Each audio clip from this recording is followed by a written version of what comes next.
Hey guys, it's Emmy here, and I just wanted to make another video for you guys because, I've missed you, and so I wanted to talk to you guys, have a little conversation, just see how things are. And in particular, there was a specific topic, and that's the fact that I just finished Year 12 really recently, and it's been crazy. It's been like, what? I can't believe it's finally over. Like, so many years of schooling just finished. And I wanted to talk to anyone that might be going into their senior school or even Year 12, give them maybe some advice or just talk about my experiences in general, because I think they're pretty common to most people, so even if a little bit of this helps, then I'll be really happy with that. So the first thing I want to talk about is the fact that you don't have to maintain the same kind of momentum throughout the entire year, because that's probably the fastest way to burn out.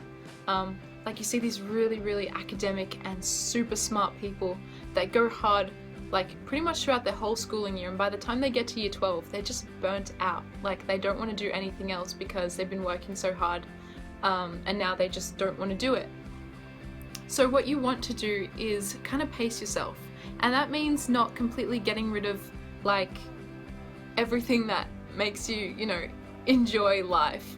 Like any type of social activities that you like doing, or if you have a job, a part-time job or whatever, just try not to let go of those things until a bit later, when it comes to kind of the exam period, because those things, and you might not believe it, but they keep you sane. Like going to work, or even going for a walk, or doing exercise, going to the gym, that stuff is going to separate your schooling person from your just everyday person, which is good. You don't want to just blend everything in together so it kind of just becomes a blur, because that's when you feel tired constantly and you lose motivation super quick. So that's what I would suggest, is that you don't just sort of go really hard from day one, because I mean, if you think you can maintain that, then you should totally do it, because why wouldn't you? But I think it's kind of a very human thing to run out of steam pretty quickly if you're going at 100% from the very start, because when you think about it, you've got what is it, almost a whole year to actually maintain that. So you want to kind of pace yourself and make sure that you're not running out of steam way too early. That being said, the next thing I want to say is that once you get to that actual exam period, it's time to really ramp up, and your teachers will talk about that a lot too. They'll say, okay, this is time where you have to actually settle down and focus, which probably was the toughest period for me, because there is a huge amount of study guilt as well that's involved.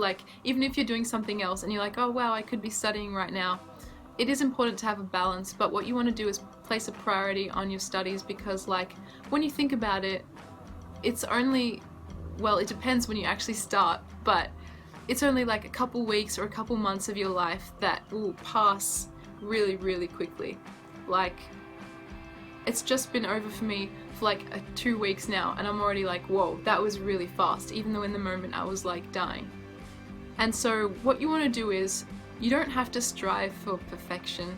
You don't need a perfect ATAR score, or a perfect whatever to get into university. You just want to do something that when you look back on, you're like, yeah, I did the best that I could do, and you don't have any regrets, because if you live with regrets, it's kind of sad, isn't it? So you want to just be able to make sure that you're happy with what you've done, and that you can say, yeah, I did that.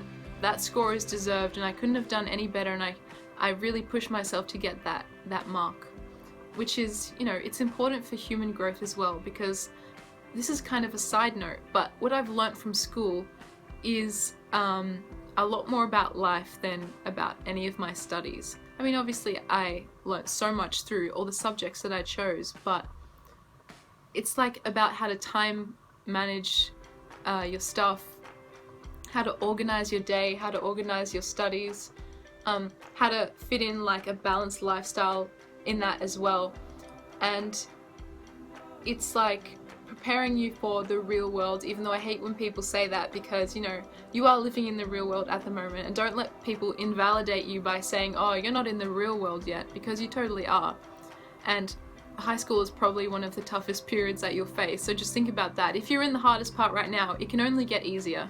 So what you want to do is just make sure that you have a balance, but you're treating yourself with respect. So like you're taking care of your body and your mind, and you're like making sure that if you look back on this period of time, you're going to be happy with what you chose to do and how you chose to spend your time, because otherwise there's no point really, because like you have to do this whether you like it or not. Like that's how I saw it. And so you just want to make the most of it, and whatever that means to you, like whether that's participating in extracurricular activities or whether it's like hitting the books every single day, like just fit it into something that, you know, sort of complements what your beliefs are and what you want to do, like for your further schooling or whatever. And if you don't want to do that, then just make sure that you have, you know, the most positive experience that you can, and that you make a whole bunch of friends. So yeah. Concerning subjects, I would say pick ones that really resonate with you, not ones that your friends do, or ones that you think will scale up, because it's not good to end up doing a subject for 2 years that you absolutely hate. Because not only is it going to probably score lower than subjects that you actually like, but you'll feel like you kind of just wasted that, because you could have been doing something else that you really enjoyed, and instead you kind of put yourself through a torturous kind of, you know, regime for 2 years, which is a long time when you think about it. So pick subjects that you just adore. Like if you're really creative, then try doing art subjects. If you're kind of more logical inclined, then the science subjects. I mean, all that's pretty obvious, but sometimes it can be hard, especially if all your friends are doing one particular thing. It can be so tempting to just kind of follow them, but trust me, it's just going to be so much better for you in the long run if you pick subjects that you actually really enjoy. So yeah, I think probably the last thing I want to say is make sure that, you know, you're still having fun at school, and that you're still keeping a level head, that you don't get too stressed out, because at the end of the day, and everyone will tell you this, it's just one tiny kind of sliver of your life, isn't it? Of course it's important, and you should, you know, give it the right respect that it deserves, because it's a milestone in your growth and development and stuff like that. But whatever happens, it's not going to define you. Like, what defines you is all the things that you choose to do, and all the friends that you meet, and all the actions and words and dreams that you have. It's not going to matter. Like, people will start talking in numbers for the entirety of the year about what ATAR they need or what study score they need, and really it's not about that. Like, it won't change who you are as a person, and your friends aren't going to like you more or less if you get a certain ATAR, and if they do, they're not really that good friends in the first place.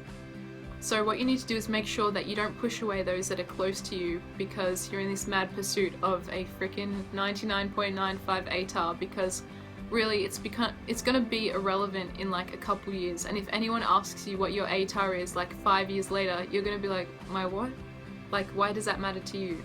And so unless you're going for that scholarship, then I just suggest you kind of, you know, take it easy on your friends and family, because they might not understand what you're going through, but that doesn't give you the right to be kind of like, you know, grumpy all the time. Just try and make sure you explain at all points what you're going through, and like, I know, communicate, because that's really important. It's a joint effort. It's really, you know, it takes a whole town to raise a baby kind of thing.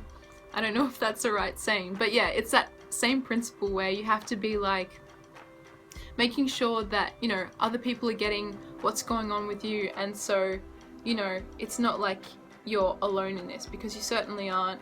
You know, thousands of people go through VCE every single year, and so you won't be an exception. You'll be able to complete it, come out alive on the other side, or at least generally unscathed, and you know, you'll just be able to do whatever you want after that. And just think of that sweet summer break where it's just months of doing nothing.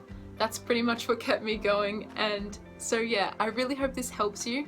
And if you have any other tips, make sure to let me know in the comments below. And anyway, take care.